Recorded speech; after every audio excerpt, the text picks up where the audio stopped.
Bonjour tout le monde, bonjour Amélie, comment ça va? Bonjour Christiane, bonjour tout le monde. Bah, écoute, ça va très bien. Bon, mais je me présente, Christiane, je suis collaboratrice chez Art Exterra et c'est moi qui s'occupe aussi du service à la clientèle avec vous, chers amis artistes.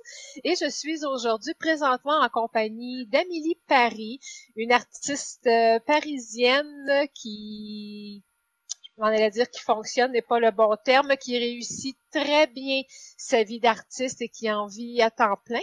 Donc, bonjour Amélie, comment vas-tu? Ça va très bien, ça va très bien. Écoute, je, je me prépare à réaliser des prochains tableaux parce que Noël arrive bientôt. Donc voilà. Et justement, on parle de Noël. Nous, on a eu une petite neige récemment, toute petite, là, qui n'est pas demeurée, ce qui nous fait penser qu'on doit se préparer pour la période des fêtes. Donc, en tant qu'artiste, à quoi ça ressemble la préparation pour les fêtes? Parce que j'imagine qu'on fait des actions différentes. Donc, comment qu'on gère notre temps en tant qu'artiste? Bien écoute, oui, enfin, avant Noël, on va dire, c'est le gros rush pour les artistes parce qu'il y a plein de choses à gérer et donc du coup, ouais, c'est vraiment la grosse période à ne pas rater. Ok. Et qu'est-ce que tu fais, toi, concrètement? À quoi ressemble ton pré-temps des fêtes, là, pour augmenter tes ventes, pour rejoindre tes gens, tes suivis clients, les nouveaux, les anciens? Beaucoup de questions en une. Alors, en fait, moi, ce que je fais au tout début, c'est-à-dire que je commence à faire mon stock, on va dire, au fin septembre, début octobre, parce que d'abord, j'ai à livrer mes galeries.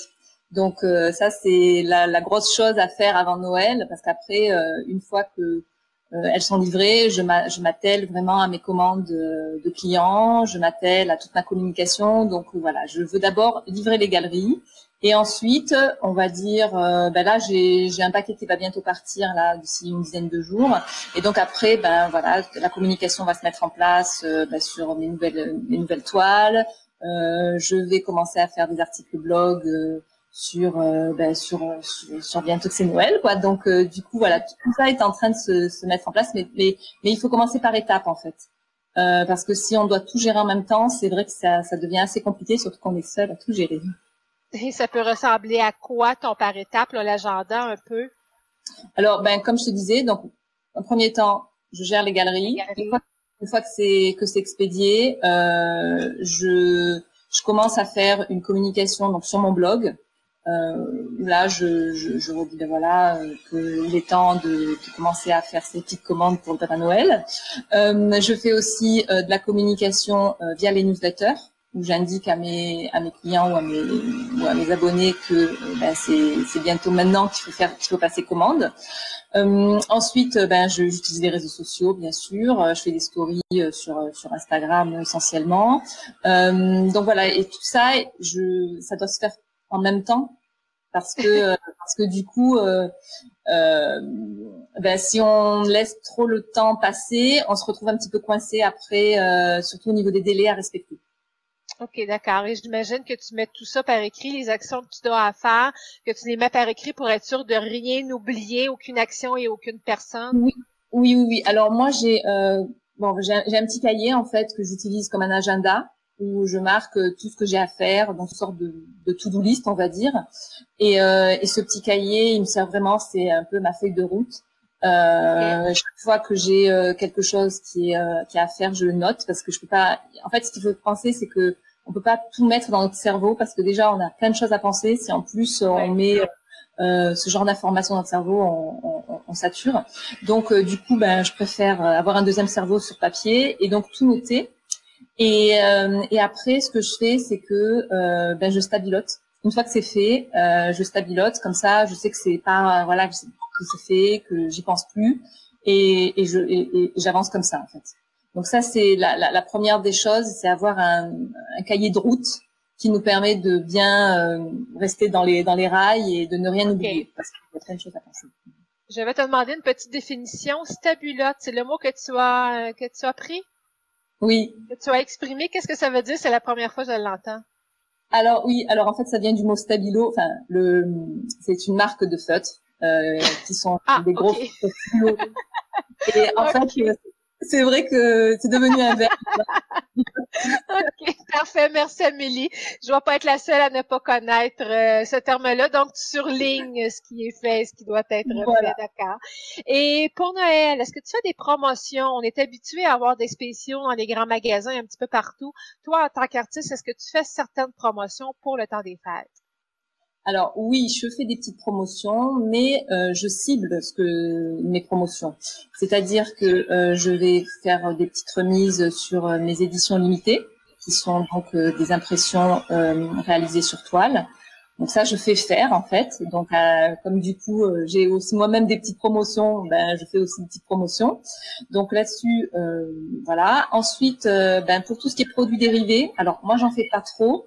Et je sais qu'il y a des artistes qui font beaucoup de produits dérivés. Donc à ce moment-là, c'est la période de Noël ou la période avant les fêtes, c'est un petit peu la période où on fait des petites remises sur les produits dérivés, sur les goodies. Après, moi, j'évite de faire des promotions sur les œuvres originales. Parce qu'en fait, comme je te dis, ben moi je suis en galerie aussi à côté, donc du coup, si je commence à faire des promotions, les galeries vont pas être forcément très très contents. Après, comment dire, je ne suis pas réfractaire à la négociation, c'est-à-dire que quand il y a quelqu'un qui est vraiment très intéressé par un tableau et qui souhaite négocier, bon, un petit peu le prix et tout, ben à ce moment-là, ça rentre dans la, on va dire dans la routine de l'artiste, c'est normal. Mais afficher tout de suite une promotion sur une pièce unique, je préfère pas trop. Donc, du coup, je fonctionne comme ça. Voilà. OK, d'accord. Et est-ce que sur ton site Internet, tu fais quelque chose de différent sur ton site Web pour la période des fêtes? Oui, alors on peut faire, enfin moi je vais faire une landing page. Donc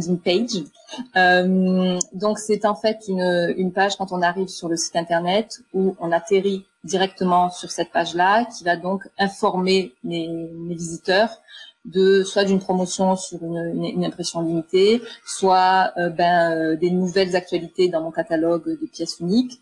Voilà, donc des petites choses comme ça, quand ils arrivent directement sur mon site, ils ont directement l'information, ils vont pas d'abord visiter ou se perdre dans différents onglets.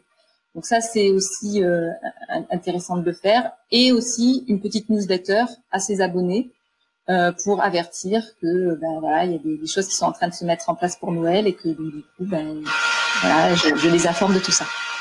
D'accord, merci.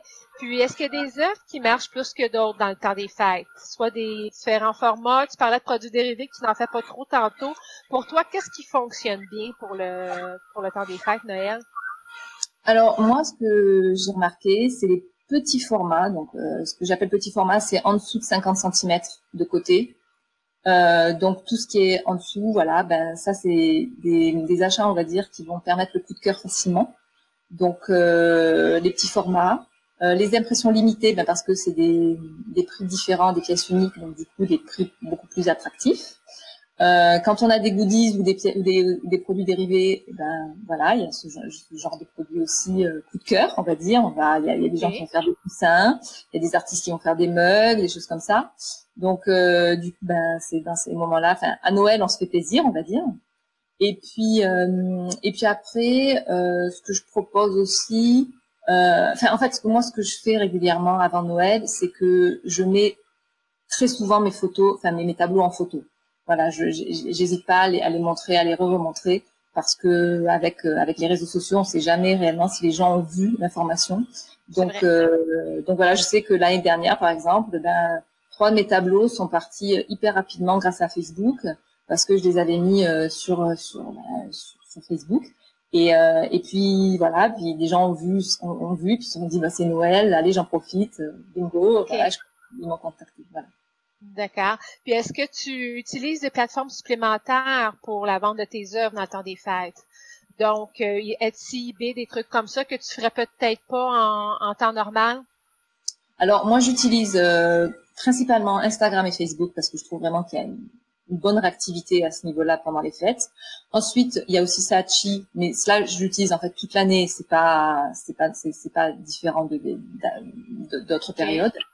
Après, personnellement, moi, j'utilise pas ces plateformes, mais parce que bon, c'est juste un choix. Mais je sais qu'il y a des artistes qui utilisent, par exemple, Etsy, qui utilisent Little Market, qui utilisent des plateformes comme ça où on peut commencer on peut vendre vraiment très enfin comment dire, très intensément.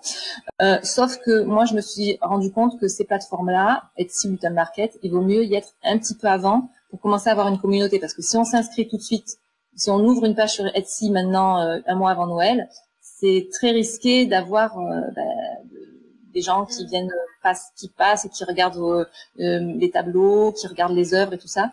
Donc c'est vrai que il vaut mieux avoir une stratégie un petit peu avant, en se disant je me mets à l'année sur Etsy et puis à Noël je ferai vraiment un gros coup de promo.